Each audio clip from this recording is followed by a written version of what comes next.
Paramashivoham.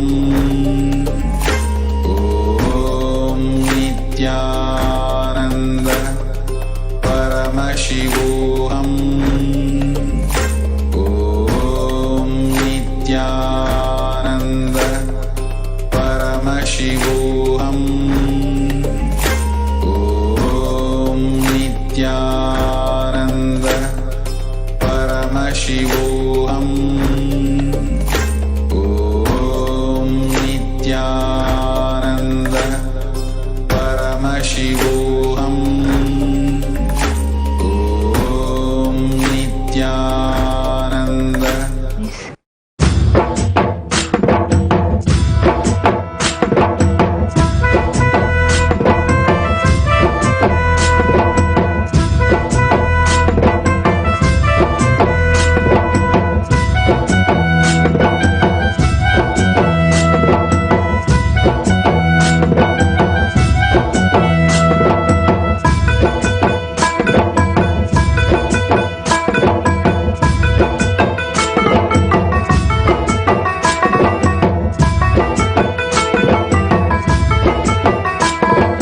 ஆனந்தம் ஆனந்தம் ஆனந்தமே நித்ய ஆனந்தம் ஆனந்தம் ஆனந்தமே பரமஹம்ச நித்ய ஆனந்த மூர்த்தியின் பாதார விந்தத்தை கும்பிடுவோம்.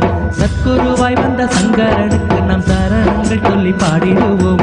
அன்பு வடிவாக அவதரித்தான், அந்த ஆண்டவன் சிறுவையை நமக்களித்தான்.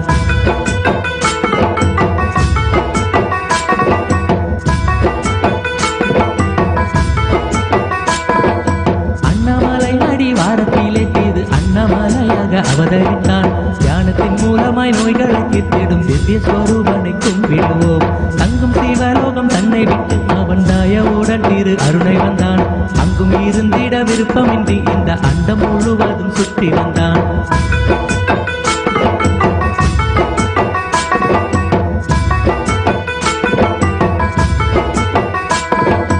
ஏழை பணக்காரன் பேதமின்றி வரும் எல்லோருக்கும் அருள் செய்ய வந்தான். குருவாக வந்து அமர்ந்திடுவான், சின்ன குழந்தையைப் போல் அவன் ஆடிடுவான். இத்தனை மீதுள்ள துன்பம் விட்டு நம்மை இன்பத்தின் எல்லையை காண வைப்பான். காயமை பொய் என்று உணர வைப்பான், பல காட்சியை தியானத்தில் காண வைப்பான்.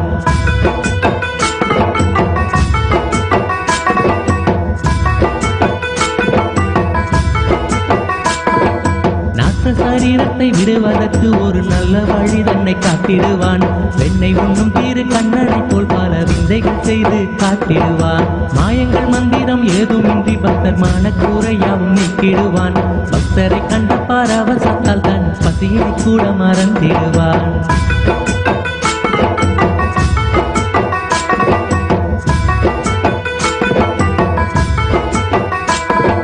சித்தரெல்லாம் போட்டும் சித்தனவன், எங்கள் சிந்தைக்காவன் விட்ட தேவனவன். பக்தர் வணங்கிடும் பாலனவன், இங்கு பாலமுருகனை போல வந்தான். சித்தரெல்லாம் போட்டும் சித்தனவன், எங்கள் சிந்தைக்காவன் விட்ட தேவனவன். பக்தர் வணங்கிடும் பாலனவன், இங்கு பாலமுருகனை போல வந்தான்.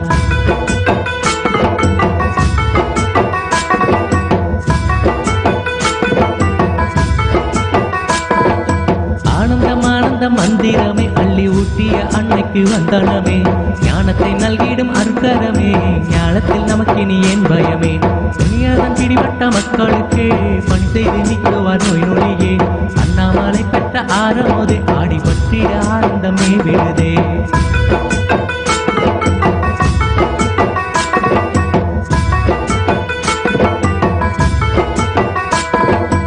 ஆயிரம் சூரியன் திருமுகமே, அதன் கதிர்பட்டு மலர்ந்து மனமதுவே. தேயாது துளங்கிடும் சந்திரனே, தாயனவன் விட்ட சுந்தரனே. தியானத்தின் சக்தியை உணர்ந்திடவே நித்யானந்தமாய் வந்தவரே. உயர்ந்திட ஒளியூட்டும் திருவிளக்கே, உள்ளத்தை உன் பாதம் வைத்தவர்க்கே.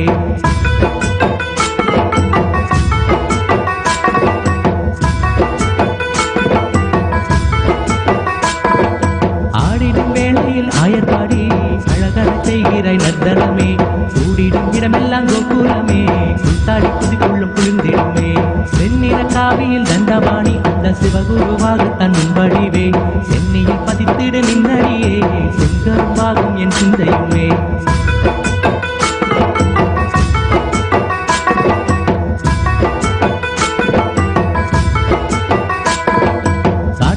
மேட்டிலும் தான் அலைந்தே காடும் குளிரிலும் வெயிலிலும் தான் திரிந்தேன். ஈட்டிய திரவியம் ஆனந்தமே அதை அள்ளியே தந்தாரே நம்மிடமே. ஆனந்தம் ஆனந்தம் மந்திரமே அள்ளி ஊட்டிய அன்னைக்கு வந்தனமே.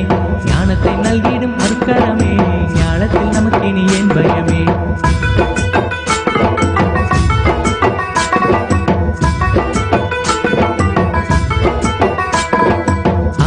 ஆனந்தம் ஆனந்தமே நித்ய ஆனந்தம் ஆனந்தம் ஆனந்தமே. பரமஹம்ச நித்ய ஆனந்தமூர்த்தியின் பாதார விந்தத்தை கும்பிடுவோம். சத்குருவாய் வந்த சங்கரனுக்கு நாம் சரணங்கள் சொல்லி பாடிடுவோம். அன்பு வடிவாக அவதரித்தான் அந்த ஆண்டவன் கிருபையை நமக்கு அளித்தான்.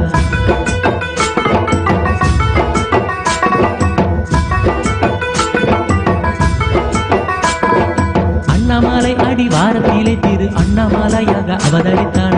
ஞானத்தின் மூலமாய் நோய்களை தீர்த்திடும் திவ்ய சொரூபனை கும்பிடுவோம். தங்கும் சிவலோகம் தன்னை விட்டு அவன் தாயவுடன் திரு அருணை வந்தான். அங்கும் இருந்திட விருப்பமின்றி இந்த அண்டம் முழுவதும் சுற்றி வந்தான்.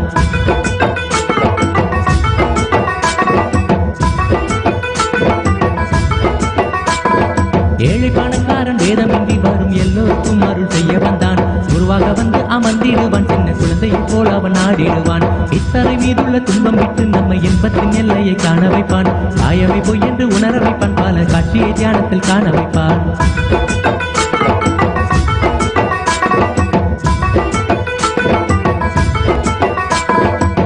சரீரத்தை விடுவதற்கு ஒரு நல்ல வழி தன்னை காட்டிடுவான். வெண்ணை உண்ணும் திரு கண்ணனை போல் பல விந்தைகள் செய்து காட்டிடுவான். மாயங்கள் மந்திரம் ஏதுமின்றி பக்தர் மான கூரையாவும் நிற்கிடுவான். பக்தரை கண்ட பரவசத்தால் தன் பசியினை கூட மறந்திடுவான்.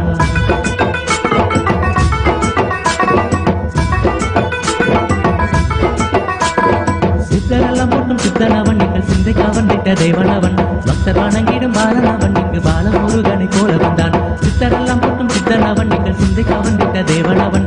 பக்தர் வணங்கிடும் பாலனவன் இங்கு பாலமுருகனை போல வந்தான்.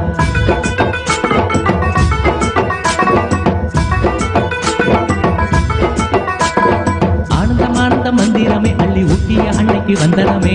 ஞானத்தை நல்கிடும் அருக்கரமே ஞானத்தில் நமக்கு நீ ஏன் பயமே. இனியதம் பிடிப்பட்ட மக்களுக்கே பஞ்சை ஜனிக்குவார் நோய் நொடியே. அண்ணாமலை பெற்ற ஆரமுதே ஆடி பற்றிட ஆனந்தமே விழுதே.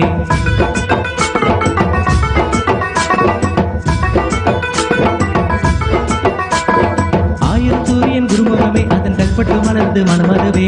ஜெயாது துளையிடும் தந்திரனே தாயன வந்திட்ட சுந்தரனே. ஞானத்தின் சக்தியை உணர்ந்திடவே நித்யானந்தமாய் வந்தவரே. உயர்ந்திட ஒளியூட்டும் திருவிளக்கே உள்ளத்தை பாதம் வைத்தவர்க்கே.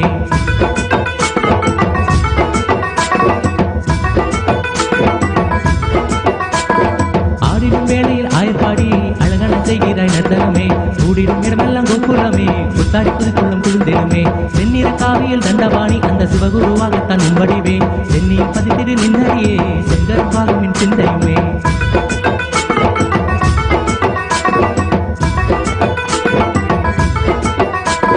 காட்டிலும் மேட்டிலும் தான் அலைந்து காடு குளிரிலும் வெயிலிலும் தான் தெரிந்தே. ஈட்டிய திரவியம் ஆனந்தமே அதை அள்ளிய தந்தாரே நம்மிடமே. ஆனந்தம் ஆனந்தம் மந்திரமே அள்ளி ஊட்டிய அன்னைக்கு வந்தனமே. ஞானத்தை நல்கிடும் அருக்கரமே ஞானத்தில் நமக்கு நீ ஏன் பயமே.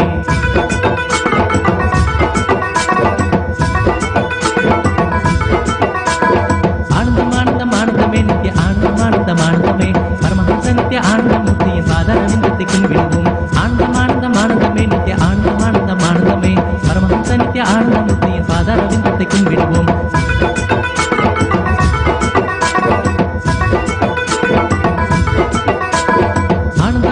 ஆனந்தமே நித்ய ஆனந்தம் ஆனந்தமே.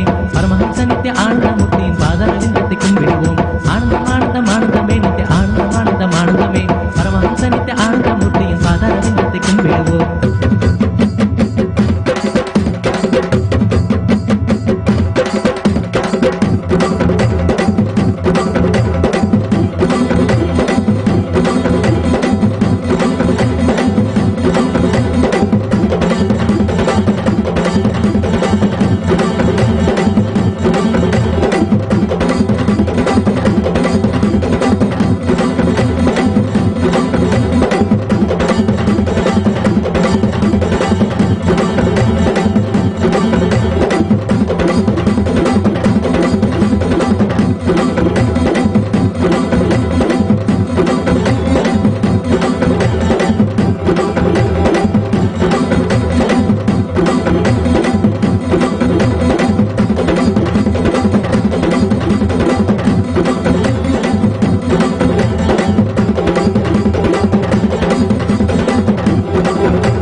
नित्यानन्दम् आनन्दम् नित्यानन्दम् आनन्दम् नित्यानन्दम् नित्यानन्दम् नित्यानन्दम् आनन्दम् नित्यानन्दम् आनन्दम्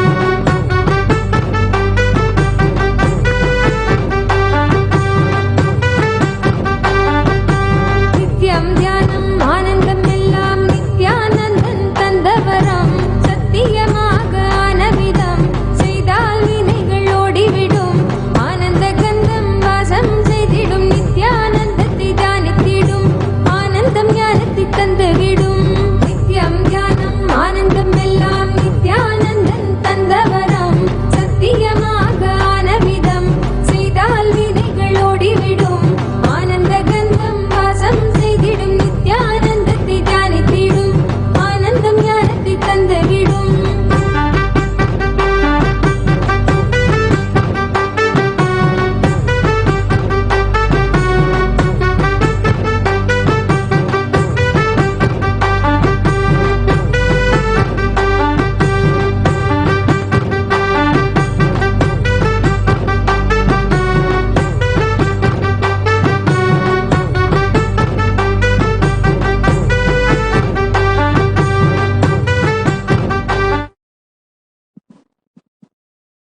ॐ नित्यानन्देश्वर परमशिवसमारम्भाम् नित्यानन्देश्वरि पराशक्तिमध्यमाम् अस्मदाचार्यपर्यन्ताम् वन्दे गुरुपरम्पराम्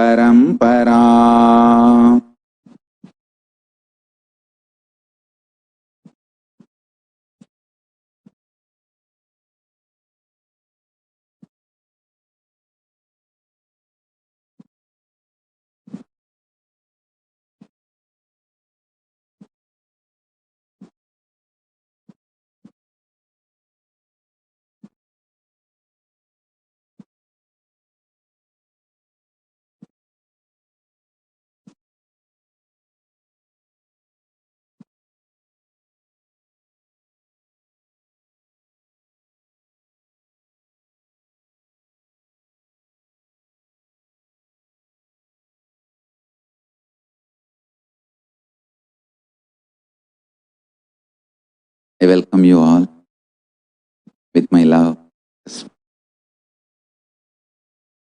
I welcome all the living, practicing Hindus from all over the world, all the Sarvanyapeta Kartas, Yajaman, manifestors, Sarvaparityagis, Shri Mahans, Mahans, Kotari, Taneda, visitors, viewers, everyone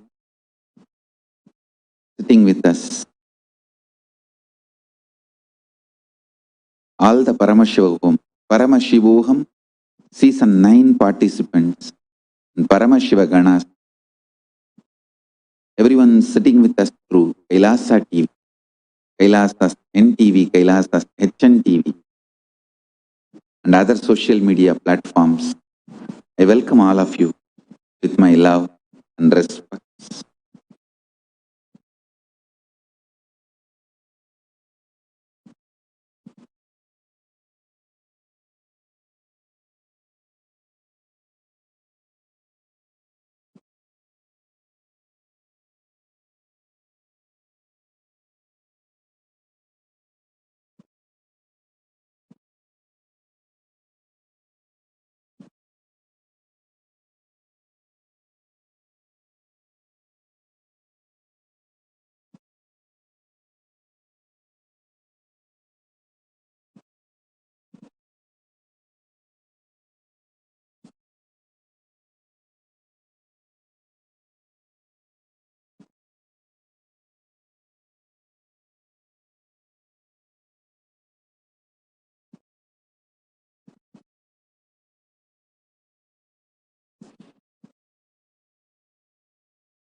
Paramashiva's direct message from Kailas.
Paramashiva's direct message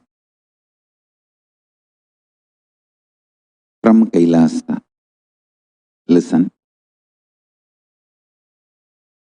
Kailasa is the message from Paramashiva for all of you, not only to sail through this Pralaya, to have superconscious breakthrough. What I mean by the word Kailasa, listen intensely. Enlightenment ecosystem, literally enlightenment itself in your own home, wherever you are. If you cannot come to Kailasa, it's okay. Kailasa can come to you.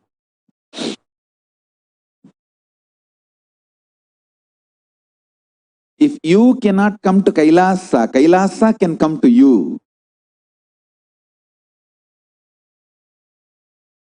Kailasa coming to you is Kailasa. Literally enlightenment served to you without you even moving out of your couch. Enlightenment, power manifestation, Paramashiva, everything for couch potatoes.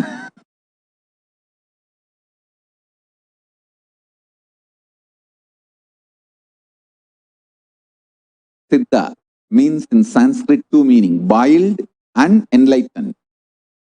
We boil couch potatoes and make them enlightened potatoes. We boil couch potatoes and make them enlightened potatoes. See, already in multiple locations, we have started offering this service. Now, we will organize it much better way. Literally in all time zones, we have Kailasa operating. Let me describe exactly what I am offering to each one of you through Kailasa. First thing, all powerful cognitions, knowledge, only when you live, power manifestation and possibilities manifestation happens. This is a fundamental truth. Whether yoga, see, if you read 50 years, all great books about yoga, yogasana, pranayama, kriya, everything, and you have become a master now, and you write tons of books and you get even PhD, but you don't get up even one day to do the yoga, to practice the yoga. Don't call yourself as a yogi. And you will not be enjoying the real results of yoga. Real results of yoga is enlightenment, health, spiritual benefit. See, many people use yoga to get attention in parties, kitty parties. If you are practicing or if you talk a lot about spirituality, you get a lot of attention in kitty parties. Sometimes people use yoga commercially. Sometimes people use yoga even further their political interest. Sometimes people use yoga to get attention in kitty parties. Sometimes people use yoga to show that they know a lot. Listen, but none of it will bring any good to you unless you do it. You need to wake up in Brahma Muhurtam and start doing. You need to sit in Padmasana for hours and able to perform your office or any activities of your life. I tell you, even in your office, in your work, in your workplace, if you can sit in Padmasana and do it, you will bring so much good to you and to others. I tell you. See, just lying relaxed way, you can't get angry. If you have to get angry, agitated, you have to sit up. Try. Just lying relaxed way, try to get angry, try to get agitated, try to scream, try to attend one phone call with your spouse by just lying relaxed way. No, it is not possible. To attend the call from spouse, you have to wake up, you have to get up and sit. Because there's a lot will be happening in that call. Understand? The posture in which your body is and the action and reaction of your mind is connected. It is connected. That is why I am saying, if you sit in Padmasana, whether you are an engineer, doctor, lawyer, whatever, maybe your career, your profession, whenever you need to sit, if you sit in Padmasana and perform your responsibilities, activities, you will have lowest reactionary assumptions, highest awakened response, alive response, Turiya and Turyatita response for life continuous. I tell you, not only when you are attending to satsang, even while you are attending to your office, your work.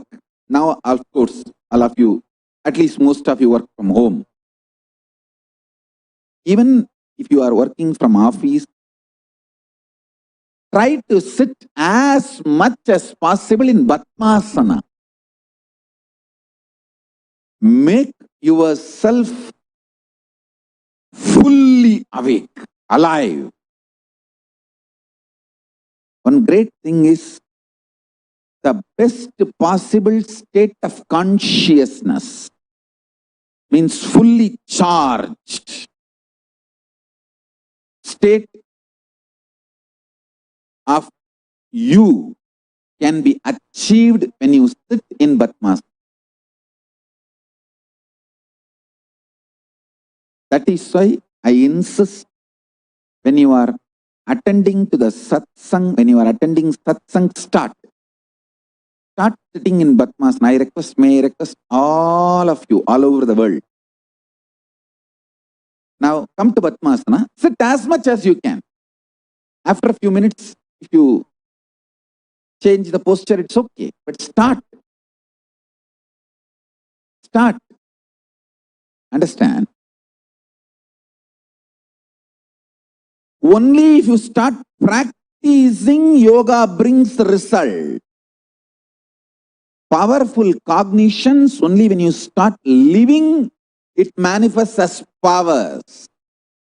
Whether possibilities or power comes to only people who live it, who manifest it. I tell you, people who go on reading books but never practice or manifest, they become devils, demons, extreme cunningness. They develop a politicking mentality to manipulate even spiritual scriptures without using it for the right purpose. Armchair experts. Now I am telling you, understand? Even if you read about the beauty and greatness of waking up in morning, Brahma Muhurta, and doing yoga, doing Panchakriya, and doing puja for 10 years, listen about it for 20 years, but never started practicing, you are going to become demon, devil. You will only learn how to manipulate your knowledge. But I tell you, if you start practicing even one day, you will start understanding how it feels. Through this e-Kailasa, we bring everything from Kailasa to you, to your home, where you are.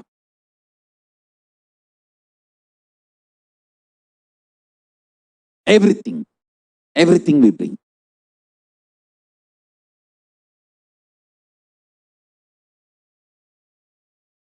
For example, you are inspired to get up in Brahma Muhurtam and do yoga, but your laziness is more powerful in you than your powerful cognition or inspiration. Then we come with you, we come to you.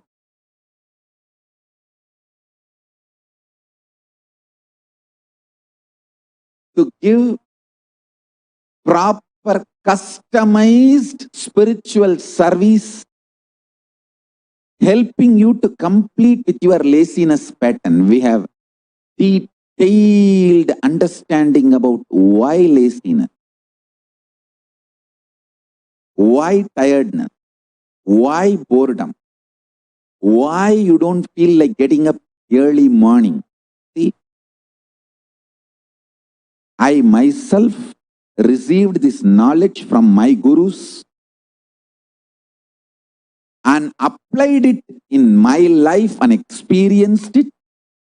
More than that, last 26 years, working with millions of people from all cultures, we have perfected the science of helping every individual from every cultural, religious, nationality background. Understand? I received the science from my gurus. I perfected it in my life and started teaching last 26 years literally. Just recently we got few photographs where my guru is not only teaching to some of the Western disciples, he applying Aushadha for a Western disciple and healing him from the paralysis. Thanks to autobiography team, which is sitting in Tiruvannamalai and going to each and every house in Tiruvannamalai and old photo studios and collecting everything related to my life and my gurus. It's actually every statement I am making is getting substantiated with a large amount of evidences, eyewitnesses, testimonial. So last 26 years, by teaching this science to the whole world,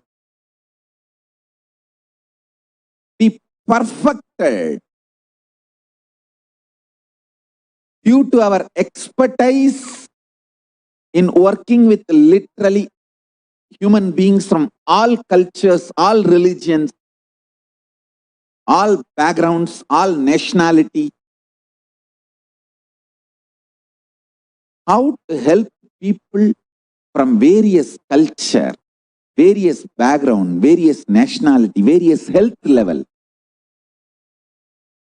in a customized way, helping them to identify their patterns, why they start enjoying laziness, why they withdraw from life, what kind of a diet can help them to get out of that laziness, what is the powerful cognitions they need to get out of laziness, how to complete with their laziness, tiredness, boredom patterns, how to complete with self-hatred, self-denial, self-doubt. We have mastered this science, working with millions of people. This whole knowledge, I have organized it and now it is available in your bedroom. You, without even you moving out of your couch, free of cost. The last word is the punchline, free of cost. Understand? We can help you in a customized way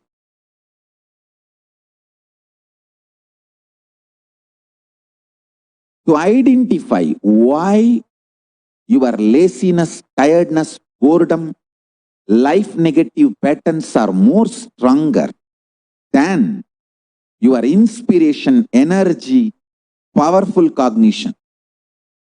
Sometimes the problem is as simple as too much of gas and fat, undigested shit in the stomach. All you need is 2 days of neem juice, turmeric milk, haritaki powder, castor oil, just 2-3 days. You are free from destroying almost 8 to 10 hours of your life. We can get you your time back. Your time means your life. We can get you at least 40% extra life back to you. I can guarantee. If you are living in the active condition per week 100 hours, we can make that easily into 150 hours. I'm giving you a rough number, like an example. Listen carefully. Per month, if you are in waking state, 100 hours, awakened state, half an hour, we can raise the 100 into easily 150 hours, even 200 hours. We can multiply the quality and quantity of your life. Please understand, not just quality, quantity also.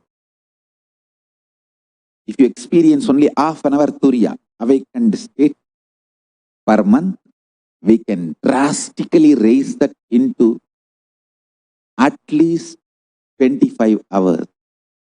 Understand?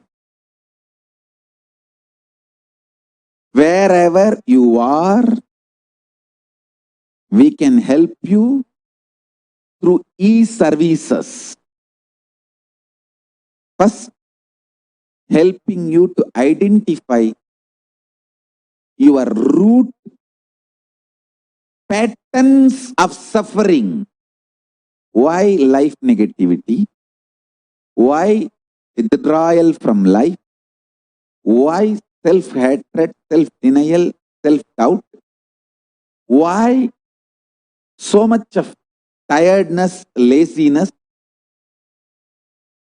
We can support you from your aligning your diet, your attitude, your aptitude, your understanding about life. We can help you with everything. Kailasa is the totality of the knowledge I received from my gurus and practice manifested in my life, perfected by teaching millions of people from all cultures, time zones, backgrounds, genders, nationality, race, from every creed. So this absolutely perfected knowledge available to you, served to you in your home without even you moving out of your couch, free of cost. That's the punchline. Understand? To get a wake-up call in your hotel, you know it's a special service they provide. Only in hotels you get wake-up call because you pay the hotel. So every wake-up call costs. You should know that. Just because Kailasa is providing this service freely, don't take it for granted. We first help you to identify your laziness patterns, and we help you to diagnose whether the pattern is only mental level or physical level. If it is physical level, we will help you to detox you, detox your body.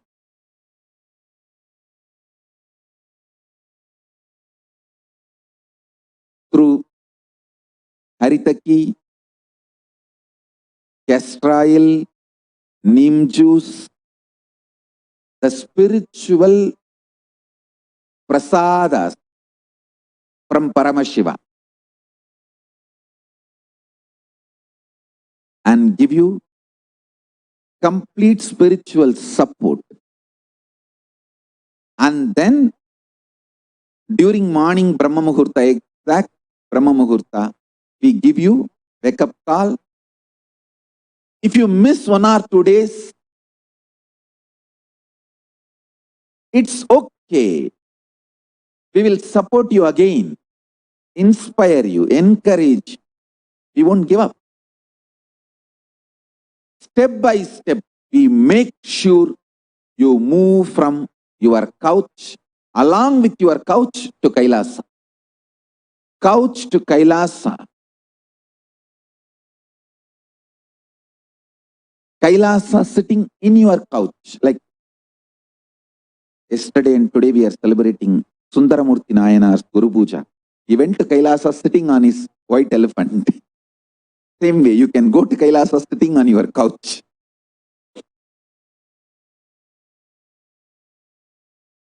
வெள்ளையானை மீதேறி கைலை சென்ற சுந்தரர் போலே இருக்கின்ற இருக்கையில் அமர்ந்தவாறே கைலை செல்லும் வழிமுறையே Kailasam.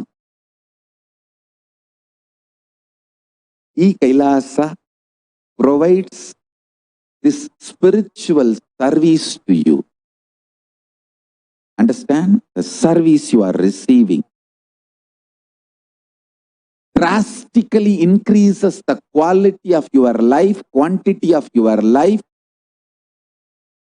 makes you make more money, more happiness, better relationships.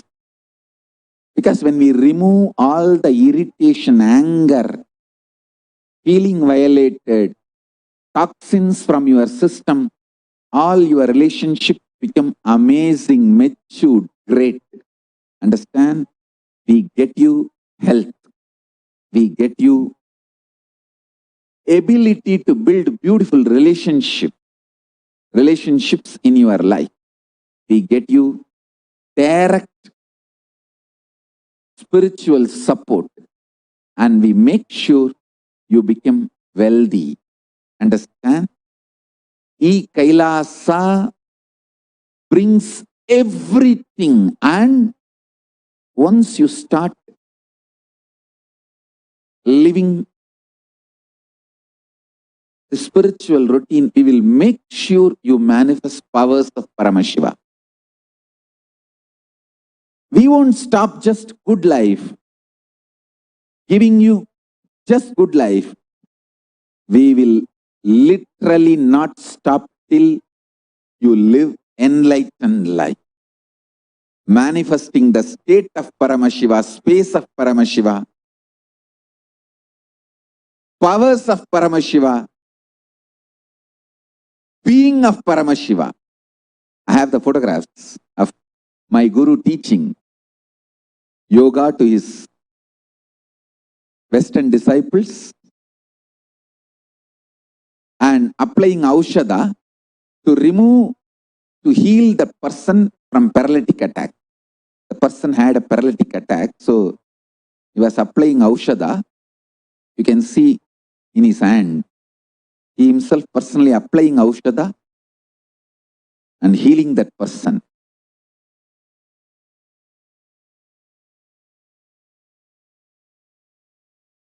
He is personally taking classes and teaching yoga to the disciples from around the world. This is just near Tiruvannamalai temple.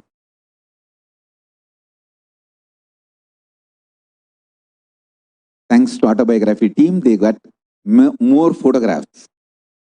I'll be sharing with you all. Understand? I think these photos are taken in 1990s. From that time, we perfected the science. Now, we are bringing the science to your home, to your couch, free of cost. The most ancient, best way of life and best kept sacred secrets. All these years, these secrets were kept inside the monastery, handed over only from guru to disciple, guru to disciple, guru to disciple. The secrets kept inside the Siddha Paramparas, Siddha tradition. Now, not only I practice all of that in my life and manifested it by teaching to millions of people last 26 years. We have perfected the science of teaching, enriching and enriching.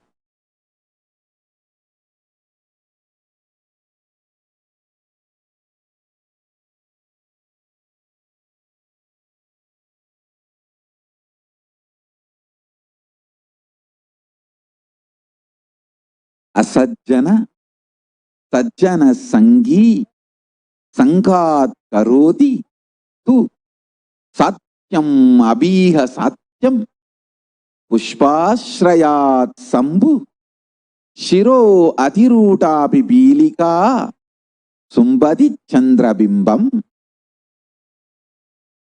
I'll give the translation. This is from Mahasubhashita Sangraha, verse 6571 and 6,572 verses. I'll read out the translation. Like how the ant, which just by sitting on a flower, climbs and adorns the head of Paramashiva, and also touches the moon on Paramashiva's head, even a malignous man, by beginning in the company of Satsanga, makes even the impossible as possible in this world. Please understand, the power of Satsanga can raise you to Kailasa directly. Whatever knowledge I received from my gurus, perfected it by living and manifesting it, and perfected the science of teaching by teaching to millions of modern day human beings all over the world, from all culture, all races, all nationality, all color, all creed, all gender, all types of beings. This whole science is coming to your home, catered to you, customized to you, free of cost, is Kailasa.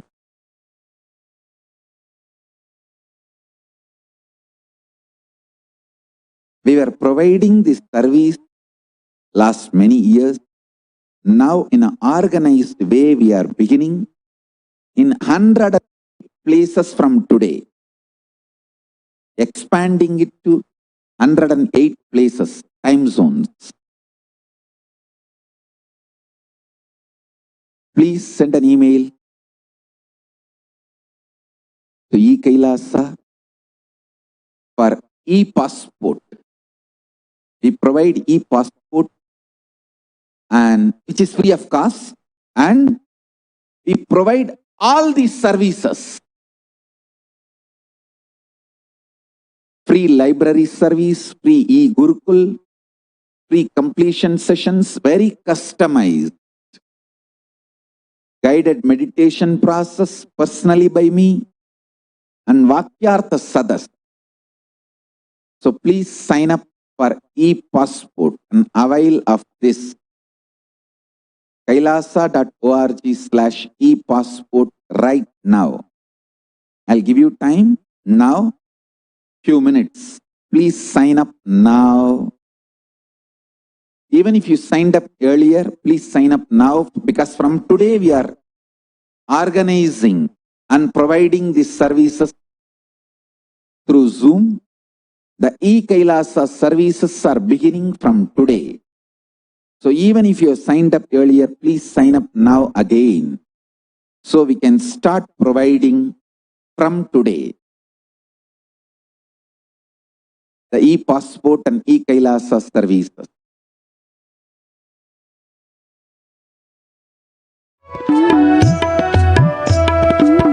Nityananda நாமம் சொல்லி பாடுங்கடி ஏலேலோ, சத்குருவ போற்றி இங்கே பாட வந்தேன் தாலேலோ.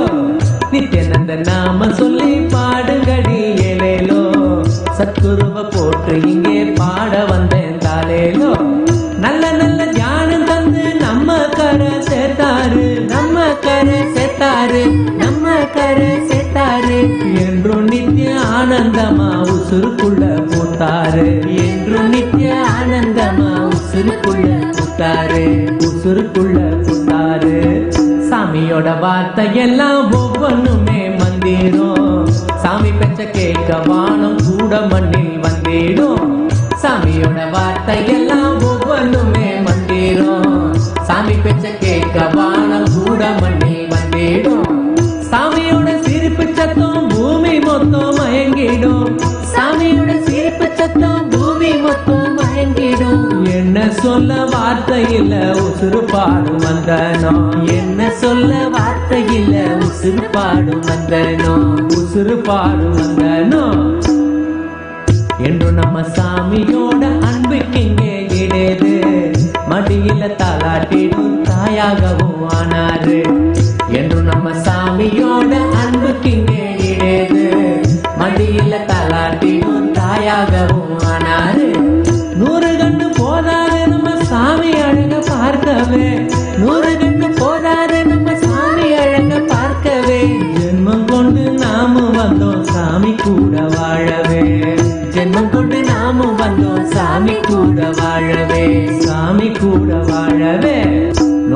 தான் தீட்டிடவே சக்தியும் தந்தாரே. தீயவரும் நெஞ்சுருகும் தூய உள்ளம் கொண்டாரே. நோயதனம் தீட்டிடவே சக்தியும் தந்தாரே. தீயவரும் நெஞ்சுருகும் தூய உள்ளம் கொண்டாரே. அம்மையப்ப ஞான குரு காத்திடவே வந்தாரே. அம்மையப்ப ஞான குரு காத்திடவே வந்தாரே. பெத்த புள்ளையாகி நம்ம தாயாகவும் ஆனாரே. பெத்த புள்ளையாகி நம்ம தாயாகவும் ஆனாரே. ஆலமர அடியினிலே கோயிலையும் கொண்டாரே. அல்லல் படும் உசுருக்கெல்லாம் வள்ளல் நிழல் தந்தாரே. ஆலமர அடியினிலே கோயிலையும் கொண்டாரே. அல்லல் படும் உசுருக்கெல்லாம் வள்ளல் நிழல் தந்தாரே. நித்த நித்த ஆனந்தத்தை ஊத்தெடுக்க செஞ்சாரே. நித்த நித்த ஆனந்தத்தை ஊத்தெடுக்க செஞ்சாரே. புத்தம் புது வாழ்க்கையத்தான் நாளும் காண வச்சாரே. புத்தம் புது வாழ்க்கையத்தான் நாளும் காண வச்சாரே. அத்தனைக்கும் ஆசைப்பட நினைக்கும் போது ஏனுங்க கவலைய பார்த்து நாம அஞ்சிடணும் சொல்லுங்க. அத்தனைக்கும் ஆசைப்பட நினைக்கும் போது ஏனுங்க கவலைய பார்த்து நாம அஞ்சிடணும் சொல்லுங்க. ஆசை அளவுக்கு தான் கவலைன்னு சொன்னாரு. ஆசை அளவுக்கு தான் கவலைன்னு சொன்னாரு. ஆசைய குறைக்க இப்ப நிம்மதியும் பூக்குதே. ஆசைய குறைக்க இப்ப நிம்மதியும் பூக்குதே.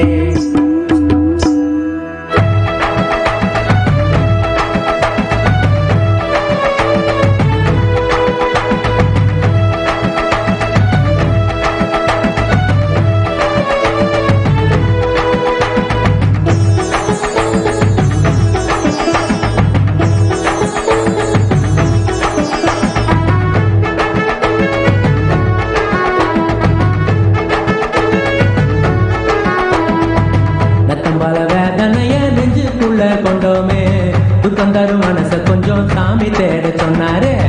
கம்பல வேதனைய நெஞ்சுக்குள்ள கொண்டோமே துக்கம் தரும் மனச கொஞ்சம் சாமி தேட சொன்னாரு. தேடும்போது மனசு வெறும் வார்த்தைன்னு கண்டோமே. தேடும்போது மனசு வெறும் வார்த்தைன்னு கண்டோமே. வேதனையும் வேடிக்கையா மாறாத வென்றோமே. வேதனையும் வேடிக்கையா மாறாத வென்றோமே. அச்சங்கண்டு நாம் முன்னதும் ஓடி ஒளிஞ்சு வந்தோமே. ஓட ஓட நிழல போல தொடரும்னு சொன்னாரு. அச்சங்கண்டு நாம் முன்னதும் ஓடி ஒளிஞ்சு வந்தோமே. ஓட ஓட நிழல போல தொடரும்னு சொன்னாரு. பயத்துக்குள் பயந்திடாம ஆழ்ந்து போக வச்சாரு. பயத்துக்குள் பயந்திடாம ஆழ்ந்து போக வச்சாரு. பயம் நம்ம பார்த்து இப்ப பயந்து ஓட கண்டோமே. பயம் நம்ம பார்த்து இப்ப பயந்து ஓட கண்டோமே. குழப்பத்தை பார்த்து நாம குழம்ப தேவையில்லைங்க. குழப்பத்தை குழப்பும் விதம் சாமியும் தான் தந்தாரு. குழப்பத்தை பார்த்து நாம குழம்ப தேவையில்லைங்க. குழப்பத்தை குழப்பும் விதம் சாமியும் தான் தந்தாரு. தெளிவனு புள்ள வரும் கர்ப்பம் அது என்றாரு. தெளிவனு புள்ள வரும் கர்ப்பம் அது என்றாரு. கையாளும் சூட்சமத்தை நமக்கு கத்து தந்தாரு. கையாளும் சூட்சமத்தை நமக்கு கத்து தந்தாரு. கற்பனைகளாலனதும் ஏங்கி மனோ நொந்தோமே. நெஜத்தையும் ஏற்றுக்கவே ஏற்பம் தர போடுமே. கற்பனைகளாலனதும் ஏங்கி மனோ நொந்தோமே. நெஜத்தையும் ஏற்றுக்கவே ஏற்பம் தர போடுமே. நெஜத்துல வாழுறது சொர்க்கம்னு சொன்னாரு. நெஜத்துல வாழுறது சொர்க்கம்னு சொன்னாரு. கற்பனைங்க ஓட அங்க ஆனந்தமும் கூடுதே. கற்பனைங்க ஓட அங்க ஆனந்தமும் கூடுதே.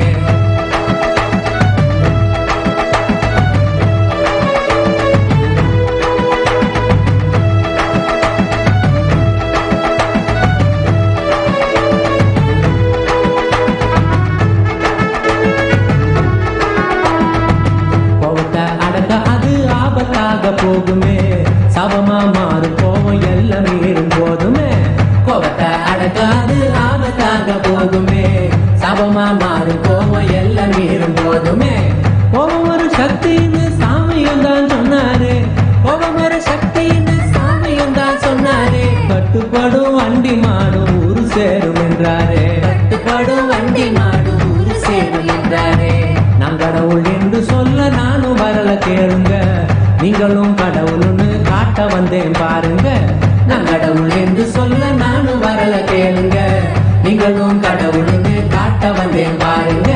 சொன்ன நம்ம சாமியையும் ஆனந்தமா போற்றியே, சொன்ன நம்ம சாமியையும் ஆனந்தமா போற்றியே.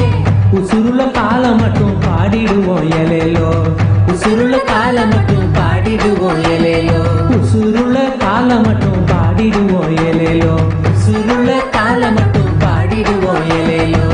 நித்யானந்த நாம சொல்லி பாடுங்கடி எலேலோ, சத்குருவ போட்டு இங்கே பாட வந்தேன் தாலேலோ. நித்யானந்த நாம சொல்லி பாடுங்கடி எலேலோ, சத்குருவ போட்டு இங்கே பாட வந்தேன் தாலேலோ, பாட வந்தேன் தாலேலோ, பாட வந்தேன் தாலேலோ. நித்யானந்த நாம சொல்லி பாடுங்கடி எலேலோ, சத்குருவ போட்டு இங்கே பாட வந்தேன் தாலேலோ. நித்யானந்த நாம சொல்லி பாடுங்கடி எலேலோ, சத்குருவ போட்டு இங்கே பாட வந்தேன் தாலேலோ. நல்ல நல்ல ஞான தந்து நம்ம கரை சேர்த்தாரு, நம்ம கரை சேர்த்தாரு, நம்ம கரை சேர்த்தாரு. என்று நித்யா ஆனந்தமா உசுருக்குள்ள பூத்தாரு, என்று நித்யா ஆனந்தமா உசுருக்குள்ள பூத்தாரு, என்று நித்யா ஆனந்தமா உசுருக்குள்ள பூத்தாரு, என்று நித்யா ஆனந்தமா உசுருக்குள்ள பூத்தாரு. நித்யானந்த நாம சொல்லி பாடுங்கடி எலேலோ, சத்குருவ போட்டு இங்கே பாட வந்தேன் தாலேலோ. நித்யானந்த நாம சொல்லி பாடுங்கடி எலேலோ, சத்குருவ போட்டு இங்கே பாட வந்தேன் தாலேலோ, சத்குருவ போட்டு இங்கே பாட வந்தேன் தாலேலோ, சத்குருவ போட்டு இங்கே பாட வந்தேன் தாலேலோ.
நித்யானந்த சொன்ன சூத்திரம் அது எல்லாமே எங்களுக்கு வேத சாஸ்திரம்.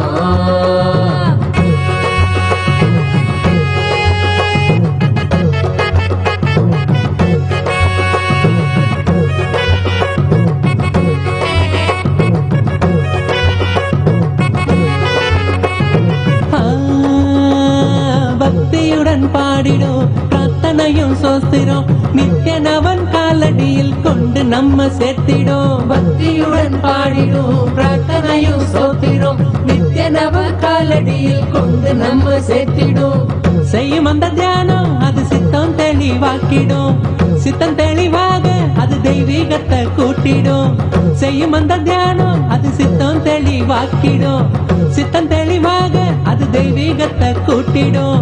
சக்தி எல்லாம் தேடி வரும் ஞானமும் தான் கூடிவிடும், சக்தி எல்லாம் தேடி வரும் ஞானமும் தான் கூடிவிடும். நித்யானந்தன் சொன்ன சூத்திரம் அது எல்லாமே எங்களுக்கு வேத சாஸ்திரம். நித்யானந்த சொன்ன சூத்திரம் அது எல்லாமே எங்களுக்கு வேத சாஸ்திரம்.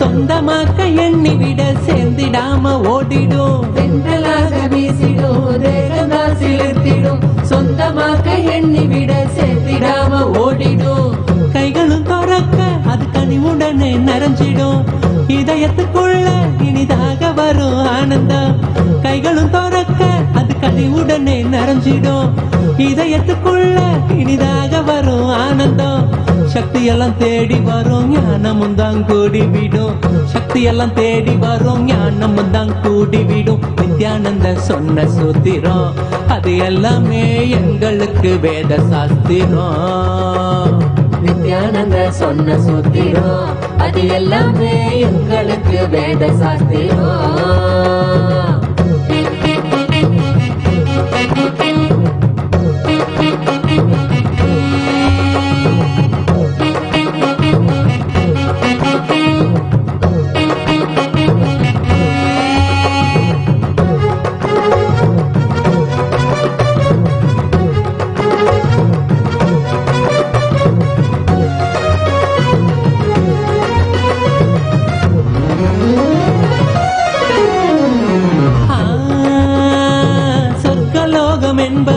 நரகலோகம் என்பதும் வெளியில் தானே உள்ளதுன்னு வீணாகத்தான் தேடினோம் சொர்க்கலோகம் என்பதும் நரகலோகம் என்பதும் வெளியில் தானே உள்ளதுன்னு வீணாகத்தான் தேடினோம் கொண்ட எண்ணம் தானே அந்த நிலைய நமக்கு காட்டிடும் எண்ணம் தெளிவாக மன சொர்க்க வாழ்வை கண்டிடும் கொண்ட எண்ணம் தானே அந்த நிலைய நமக்கு காட்டிடும் எண்ணம் தெளிவாக மன சொர்க்க வாழ்வை கண்டிடும் சக்தி எல்லாம் தேடி வரும் ஞானமும் தான் கூடி விடும் சக்தி எல்லாம் தேடி வரும் ஞானமும் தான் கூடி விடும் நித்யானந்தன் சொன்ன சூத்திரம் அது எல்லாமே எங்களுக்கு வேத சாஸ்திரம் நித்யானந்த சொன்ன சூத்திரம் அது எல்லாமே எங்களுக்கு வேத சாஸ்திரம்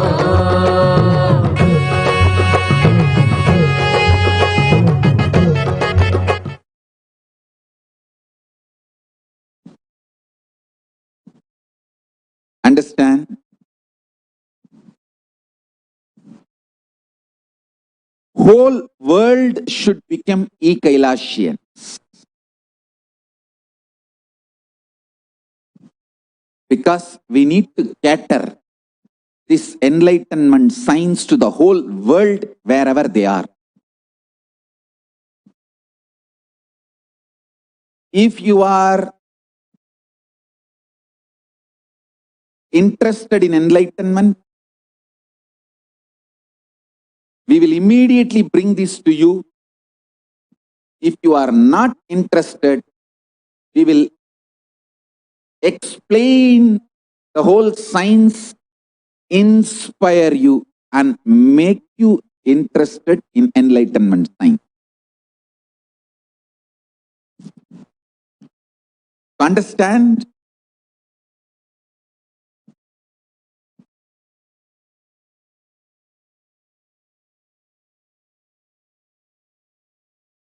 We should reach out to the whole world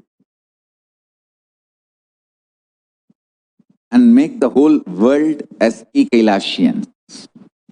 Today, we are formally expanding the services to 108 places in all 24 time zones.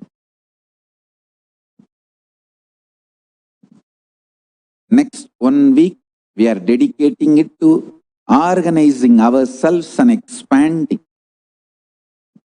this e-Kailasa service to the whole world.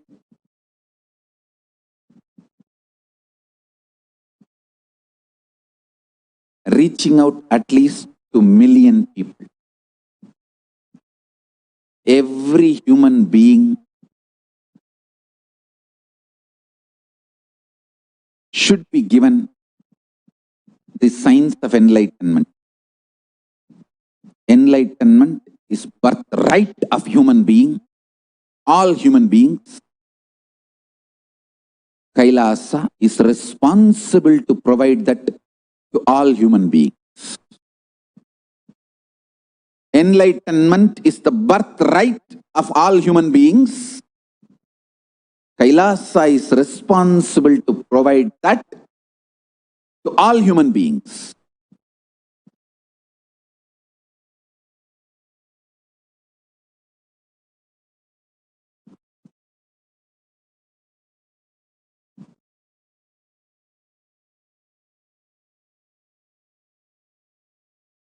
So, with this, I bless you all. Let's all radiate with integrity, authenticity, responsibility, enriching, causing, living Shuddhatvaita Saivam. The state, space, powers, being, superconsciousness, and Kailas of Paramashiva. Paramashivoham. Om Nithyananda Paramashivoham. The eternal bliss. Nithyananda. Thank you, be blissful.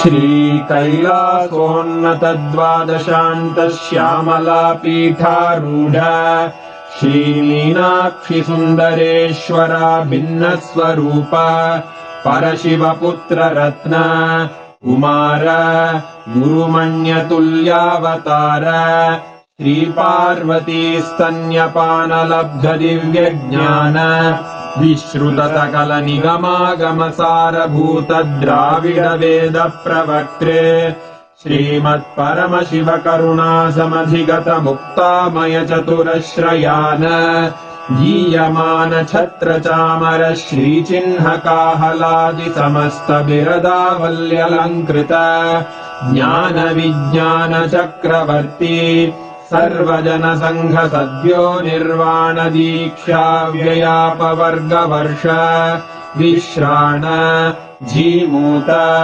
परमतकलभकेसरी शैवसिद्धान्तस्थापनाचार्य श्रीराजाधिराजपाण्ड्यमहाराज गुरु क्षपणशाक्यादिमहान्धकारनिवारणज्ञानभानु वीक्षणानर्हार्हध्वजोच्छेदनपूर्वक श्रीमद्वृषभध्वजस्थापक शैवसमयकर्त्रे सर्वज्ञपीठारूढ श्रीजगद्गुरु श्रीज्ञानसम्बन्धदेशिकस्वामि वागीशसुन्दरमाणिक्यवाचकस्वामिनाम् अवतारभूत श्रीज्ञानसम्बन्धस्वामि पुनरुद्धृत श्यामलापीठ सर्वज्ञपीठ त्रिनवत्युत्तरद्विशततम गुरुमहासन्निधान अरुणगिरियोगीश्वर परम्परागत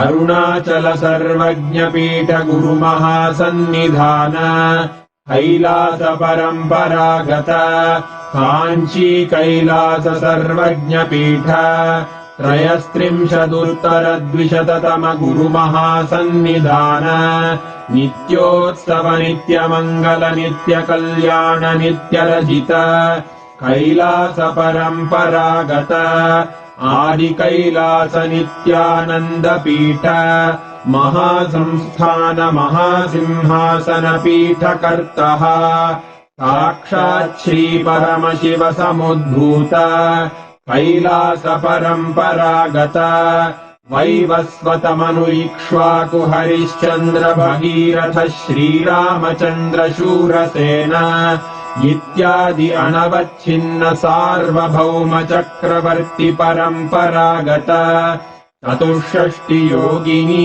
मण्डित चतुष्षष्टि सम्प्रदाय प्रवर्तक मनुधर्मशासन सूर्यवंश प्राप्त सर्वज्ञपीठ सुराङ्गी साम्राज्य मूर्धाभिषिक्त चूडामणे साक्षात् श्रीपरमशिव समुद्भूत कपिल महागुरु पुनरुद्धृत महानिर्वाणिपीठ अष्टोत्तर सहस्र श्रीमहामण्डलेश्वर साक्षात् श्रीपरमशिव सिंहासनाभिषिक्त समस्त गणनायक श्रीमहागणपति समारम्भ अनवच्छिन्न पीठाधीश्वर गुरुपरम्परा प्राप्त अटलपीठ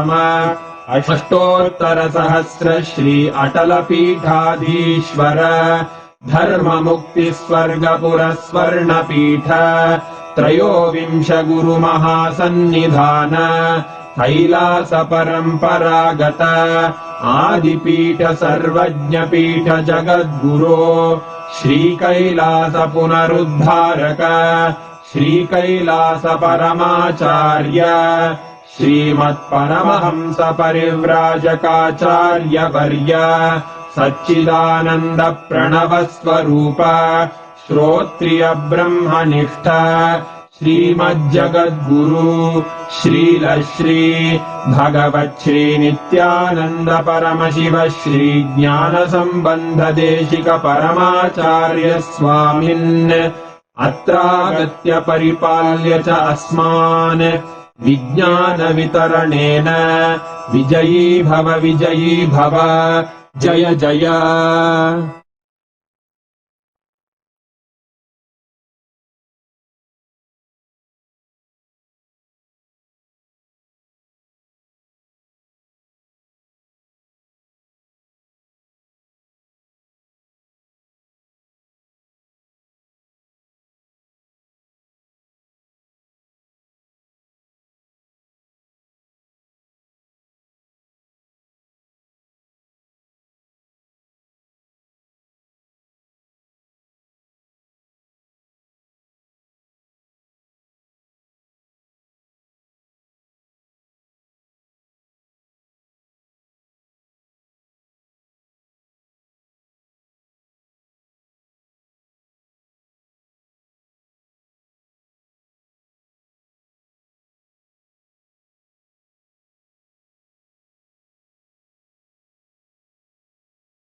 I bless you all. Let you all open all your three eyes and manifest the powers of Mahasadashiva. Om Nithyananda Paramashivoham.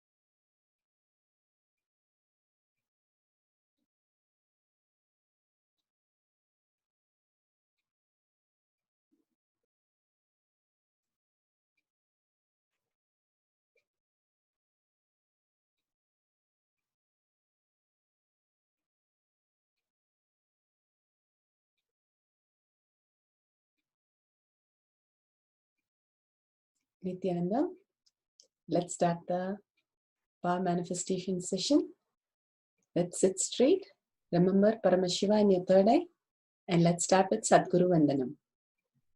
Nithyanandam Paramadukadam Kevalam Jnanamurtim Dvandvatitam Gaganasadusham Tattvamasya Vilaksham Ekam Nityam Vimalamachalam Sarvadi Sakshi Bhutam Bhavatitam Trigunarahitam Sadgurum Tam Namami.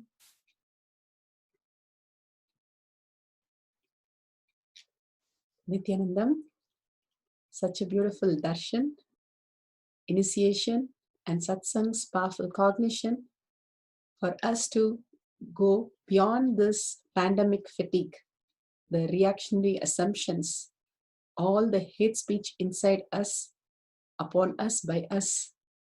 Beyond that, such a beautiful space of Paramashanta Swarupa, the non-violent space, is there for everyone to experience. With that space, let's start the power manifestation today.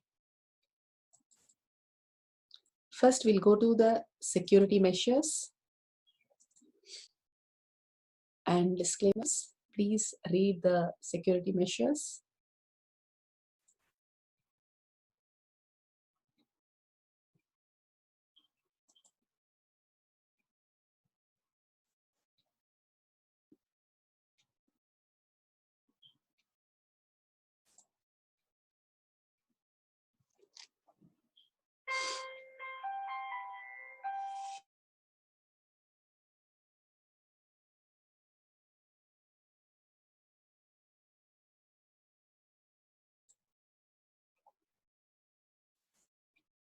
What is power manifestation? Power manifestation is nothing but a cognitive shift that can infuse powerfulness into any action or state that we are in. It raises the frequency of our body and mind to ultimate powerfulness Turiyatita. Bhagavan has beautifully given us the power manifestation as conscious muscle building. Each time we shift our cognition from the delusionary world, from the pandemic fatigue, to the superconsciousness state, the heightened intelligence, the higher reality where we exist as Turiyatita, the consciousness that I am Paramashiva, the Aham. Bhagavan beautifully says, stay Aham, stay at home and stay Aham. Such beautiful space, instead of going at yours and go at you and you will discover you. So beautifully he says, when we shift, consciously we shift, that cognition happens inside us, that Aham is where we exist, not the delusionary assumptions. It raises the frequency of the body and mind, and ultimate powerfulness expresses as Turiyatita. Who is Paramashiva? Paramashiva is Ajomuha, living being, the Avyaktha and Vyaktha, unmanifest and manifest. He performs the Panchakritya, Srishti, Sthiti, Samhara, Trabhava, and Anugraha. Satyojata face, the 5 faces and 5 faces of Paramashiva. Satyojata face, the manifestation is manifested, manifestation is sustained, manifestation is regenerated, manifestation is pulled out of delusion, manifestation is liberated. Vamadeva face, Srishti, the sustenance. The sustenance is manifested, sustenance is sustained, sustenance is regenerated, sustenance is pulled out of delusion, sustenance is liberated. Agora phase, samhara happens. Regeneration is manifested, regeneration is sustained, regeneration is regenerated, regeneration is pulled out of delusion, regeneration is liberated.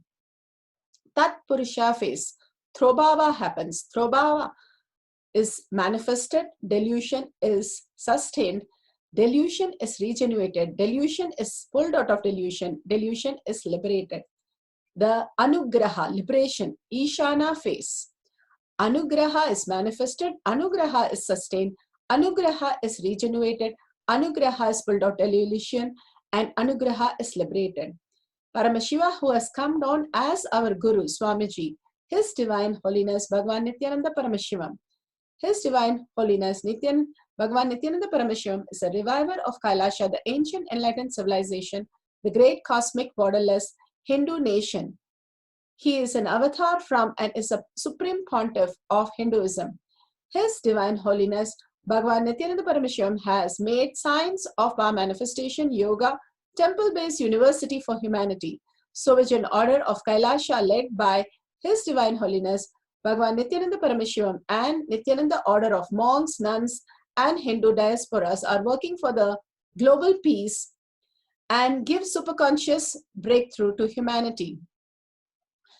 Nithyananda Hindu University, the extended campus in 150 countries, is collecting, organizing, preserving, time capsuling, decoding, spreading, and reviving 20 million source book of Hinduism and 64 arts, science of Ayurveda, music, dance, sculpting, astrology, Vastu, and many more. His Divine Holiness Bhagavan Nithyananda Paramashivam is 293rd Guru Maha Sannidhanam of Shyamala Pita Sarvanya Pita, ancient apex body of Hinduism, and present emperor of Surya Vamsa Surangi Samrajyam. His Divine Holiness Bhagavan Nithyananda Paramashivam has survived the worst prosecution of multiple assassination attempts on person and character of anti-Hindu element. Bhagavan has given the world the science of power manifestation, which is authentic, time-tested, scientific, and foolproof. The Shastra Pramanas are the Veda Agamas, the eternal, unchangeable truth revealed in the Hindu source scriptures. The Apta Pramanas, the Rishis, Ganas, Munis, Lanamas, Siddhas, Alvars, and Yogis are the authority of Hinduism who as scientists who have time-tested and verified the science of power manifestation. The Atma Pramanas are the avatars who land on the planet Earth to raise the humanity into superconscious being. Here, His Divine Holiness Bhagavan Nithyananda Paramashivam, this millennium avatar's personal experience of each power manifestation. Shakshi Pramanas are the experience of millions of disciple devotees, followers, initiated by Bhagavan into the science of power manifestation. Shastra Pramana. Shastra Pramana, this is from Shiva Sutra 1.19. Shakti Sandhane Shariropatihi. By aiming and fixing the self on Shakti, uniting in oneness with the supreme power, the embodiment of that is which is cognized and willed, manifests at once in its length, breadth, depth, time, space, dimension. Such a beautiful sutra and a very powerful sutra. How, when we are in the coherence, when the dhyana happens, when all that we have, we are able to bring into one thought current on the self on Shakti. When we reside in Aham, when we decide to reside in Aham, in spite of the hate speech, in spite of what is happening around us, in spite of what is driven around us, we are able to settle in and get grounded on the Shakti, the space where we are in the oneness with Paramashiva. When we decide to be in that space continuously and we understand breaking the boredom and tiredness, which is the layer on the Aham, the oneness simply happens. The Shakti Pada, quantum entanglement happens, and that which is cognized and willed. When we are in that space of complete, only in surrender, in oneness with Paramashiva, the cognition and the willed will manifest at once. When the cognition matures, we understand that we are consciousness and we are not deluded by the outer world activities. So many great peoples understand that everything is consciousness, but they do not get connected to a guru, so they cannot experience the ultimate. When you have simple integrity with Bhagavan, in that space of Aham, the Shakti Pada happens. The Shakti Pada is missed in so many places, so many people, because of simple integrity with Guru is not there. Only a Guru, the beautiful saying Bhagavan always says, first you have love for the master and then love of the master happens. Only if you have a deeper understanding, deeper connection, you understand the love of the master, which becomes the master itself inside you, the Paramashiva itself inside you. And slowly, slowly you understand what is that you're cognizing. Slowly and slowly we are deluded into this illusionary world, the pandemic fatigue. And now with all the Panchabhuta literally doing the samhara, the regeneration which is happening, Bhagavan says it is very auspicious. It is doing the best and the good for the humanity. When the rejuvenation happening, it is not going to take off people's life, but it is going to take off the unconsciousness from people. When this delusionary assumption is removed, everybody aligns to the higher reality. The whole cosmos will be raised into the superconscious space. That is what Bhagavan says here, embodiment of that which is cognized and willed. Everybody starts understanding much deeper.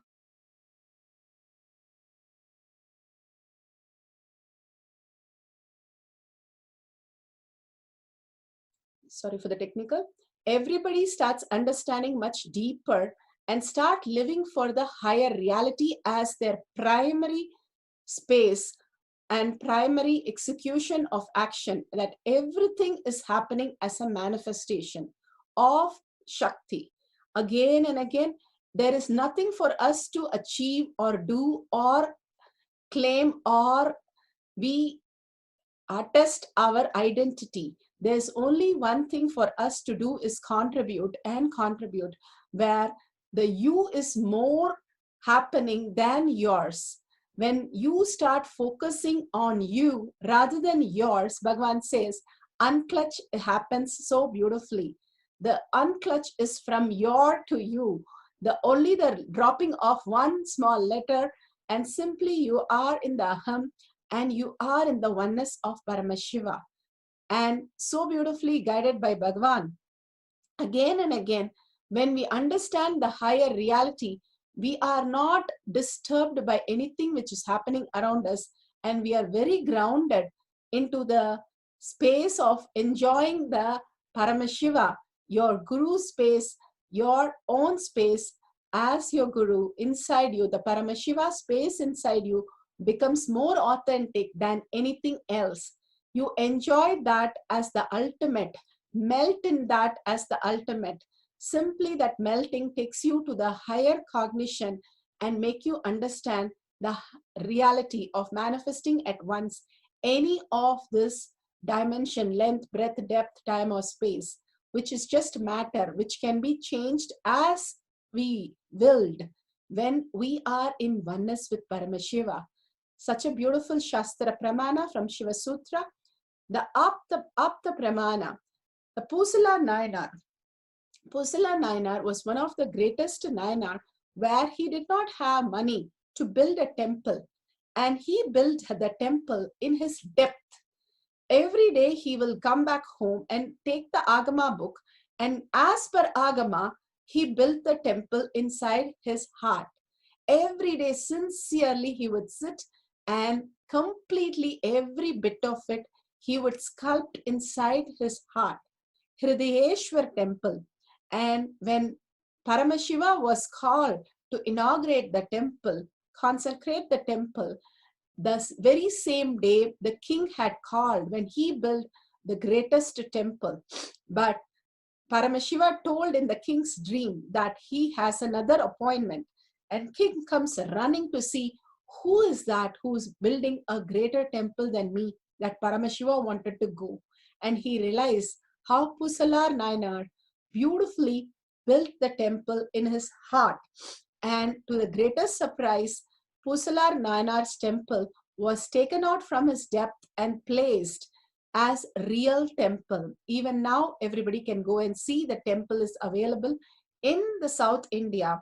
It's Hridayeshwar temple in Tamil Nadu. And the sculpting marks are not there because it was not hand sculpted. It is sculpted through the heart. So it's so soft and beautiful. When your heart becomes liquid and soft, you become the aham. More and more it solidifies. You are working through your mind. Beautifully, when you are more into your heart and spreading the love and bliss of only the residing of Bhagavan inside you, you will simply manifest any reality. Pusala Nayanar was able to build a beautiful temple and bring it to reality. Atma Pramana, Bhagavan had materialized Lord Lakshmi deity for Sri Bhairavananda Ayya when he was visiting, and he has put that deity in the visiting card. This is a sample of the deity, and so beautiful. He was so happy to have a Lakshmi deity materialized by Bhagavan himself. The Shakshi Pramanas, we have millions of devotee, disciple, and followers who have experienced different levels of the materialization happening. You can see the Balasans having the pearls and one small silver piece. And here we have one more devotee who have experienced the materialization on Bhagavan's photo, Atma Murti. And here again on the yantra, and the materialization has happened. Now let us go to the first round. Let us clear the place. There is no sandalwood, vibhuti, kumkum, gold dust, nothing. Make sure everything is clean on your palm, paduka. You can keep a deity, you can keep the paduka. Everything, make sure you have a video, which is phenomenal when you see it in recording, what has happened. Again and again, you will play it at least 100 times to see amazing materialization just happening from nowhere. So make sure you video record everything with the timestamp. So after a few years, you will be shocked to see how you started materializing. So now let's sit straight with the head, neck, and spine in a straight line. Continuously remember Bhagavan in your third eye. Remembrance is liberation. Again and again, when you remember Bhagavan in your third eye, you are liberated. Absolute unclutching. How Bhagavan said, from yours, everything is yours. Any conversation which is going in your mind is because of the identity that you carry. From that identity, become the self. Become who you are. Who is giving the power to that mind and the identity? When you look in, you fall into the higher reality. Complete completion with the experiencing the space of Paramashiva. When you understand this whole delusionary illusion, the world is only mithya. It is dream. There is nothing to achieve, nothing to gain, nothing to lose. Bhagavan beautifully says, you understand that there is nothing to be violated about. You will simply understand that nothing can be taken away from you or nothing can be added. It is such a beautiful space of infinite possibility, all inclusive. Such a beautiful space you will start experiencing when you little bit let go the your to you. Oneness with Paramashiva, when you are breaking the boredom and tiredness because you are not able to fulfill yourself with the outer world, because outer world does not exist. You can never fulfill with something which does not exist. So it is leading you to boredom and tiredness. When you have this clarity on this boredom and tiredness, you will make it redundant because you will go towards what is more real. The outer world can never fulfill you, never achieve anything because it does not exist. It is just mithya. It is just a shadow. It is a mirage. How much ever you try to catch the mirage, it's never going to be possible. It looks real from far, but it's nothing from near. Understanding that very clearly, the illusionary assumptions that we have and delusionary reactions that we throw, both are not even part of us. It does not even exist in us. When we become very clear, the complete completion, the unclutch space starts happening in us. When we start seeking for that space, Bhagavan says, what is the context you live? That becomes your reality. the context sensitive. It's very important that you seek for the higher reality again and again. Who is that who is making me do this? What is that is you versus yours? Contemplate on the words that Bhagwan is giving. You will simply fall into the aham, Bhagwan says. And declare very clearly simple integrity, simple obedience with your Guru. That Paramashiva is your only space. He will make it happen. Have the clarity that Bhagwan is ultimate. Avayar, when she had to take Thiruvalluvar to the king and say what he has given as the whole poem, the poet was completely rejected by other scholars. But Avayar went and said, I will throw into the river and let Paramashiva bring it back and give it if the true value of these are standing. So as she prays to Bhagwan, Paramashiva, and throws the whole, the leaf that has been written into the river, it simply brings it back and gives it handed over in a beautiful lotus to the king. When they saw this miracle, they simply understood that it is accepted and Paramashiva is only manifesting everything as reality. Such confidence, such powerfulness that anything is done by Paramashiva. Everything, everything. If your whole body is functioning, whole universe is functioning by Paramashiva, small materialization surely can happen. Declare your space as Paramashiva. Be very clear that Paramashiva is going to manifest through you. And simply he will show how he manifests through you. In a deep listening, your whole being vibrates. Chant from your navel center, Om Nithyananda Paramashivam. When you chant again and again, it raises your frequency. This is a simple passcode that Bhagwan has given, and simply you'll manifest as reality when you start chanting deeply. So continuously unclutch, contemplate on Bhagwan's truth, and remember Bhagwan in your third eye and chant the Mahavakya. You'll manifest any power. Now let's sit straight, make sure everything is clean, set the video recording. Now for 10 minutes, intensely let's chant Om Nithyananda Paramashivoham. Continue chanting, we'll play the oneness.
Nithyanandam, so beautiful to experience Parashakti manifesting, you unclutching and experiencing the space.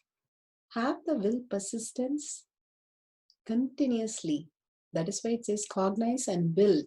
Build is your determination that you are in the now. Continuously heightened awareness. When you continuously be in the now, again and again unclutching every thought, not falling into any of the confusion or delusion. Again and again, every thought which arises, unclutch from that. Continuously staying and contemplating on Bhagavan's truth, not let the mind just delude you, but bring your backs to your awareness, the heightened intelligence. When you touch the Turiya state, continuously you fall into Turiya Dita. The Turiya Dita is who you are and not yours. The mind which just pulls into and make it yours. If you come to the now and continuously stay in the now with heightened awareness that now is the whole space that you want to experience and have the Shakti Pada, your darshan today morning that you had in now, again and again, remembrance of Bhagavan, contemplate on that and more fall into the beautiful space of you rejoicing, enjoying that now, that Bhagavan's presence is what you cherish the most. You start doing that, simple integrity with Bhagavan happens. Simply you'll fall into the Turiyatita, the conscious state. So let's again wipe everything, stop and restart the recording. And again, we'll have 10 minutes capsule here and we will materialize the vibhuti. Again and again, you will see the manifestation happen when intensely you hold your space in the now, enjoying Paramashiva's darshan in your third eye, continuously chanting the Mahavakya, unclutching whatever comes again and again to pull you and delude you, continuously unclutch. Contemplate on Bhagavan's truth that he said again and again will bring you to the space of Paramashiva. Remember Paramashiva in your third eye. Again and again chant Om Nithyananda Paramashivoham. Let's chant for another 10 minutes and experience the oneness and simply manifest the reality. Bhagavan himself will show you the power of materialization when you simply surrender the your and be only in the you, the aham, again and again and again. Heightened awareness and continuously staying in the now and unclutching every thought that is happening to you. Let's chant the Mahavakya, Om Nithyananda Paramashivoham. We'll play the oneness capsule and chant Mahavakya for another 10 minutes.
Nithyanandam, such a beautiful experience. Please go ahead and share it in tinyurl.com/power manifestation in Sri Kailasha Kotyard Manifesting Power Group. Bhagavan himself blesses all these power manifestation. And more than that, every time you share, you enrich and enrich continuously by unclutching, and you experience all these higher states of consciousness becomes a reality when you share with the world. Wherever possible, to whoever possible, keep on sharing all these great truths. It will simply become reality. And such a beautiful thing, cause others for Paramashiva Ganas, the beautiful programs that Bhagavan himself has given us to serve the world, to contribute continuously. Only by that we lose our identity, which we have built so strongly, not by just completing, but taking up the responsibility for the world. We become the world itself, understanding the aham more and more in depth. So take the responsibility completely in an unclutched way. Share your cognition, powerful cognition and power manifestation continuously to the world. And you can share others' powerful cognition and power manifestation also to bring more people to Bhagavan, cause others for higher reality. Please share in tinyurl.com/power manifestation. With that, let's surrender all this powerful cognition and power manifestation to Bhagavan's lotus feet again and again. By surrendering all this powerful cognition and power manifestation to Bhagavan's lotus feet, we raise in frequency with a deep seeking and gratitude. Ask Bhagavan to make the Turiya Theta state as your reality. Again and again, in the space of oneness, remember Paramashiva in your third eye. And let's end with the Purna mantra. Om Purnamada Purnamidam Purna Purnamudashyate Purnasya Purnamataya Purnameva Vashishyate. Om Shanti Shanti Shanti. Hari Om Tat Sat Sarvam Bhagavate Sri Nithyananda Paramashivam Paduka Arpanamastu. Om Nithyanandam. Thank you so much for participating. Make sure you don't miss the Kailash Kotyard sessions, Bhagavan's beautiful, very strong initiations to next superconscious level. So don't miss it. Bring your family and friends for the power manifestation sessions. Nithyanandam.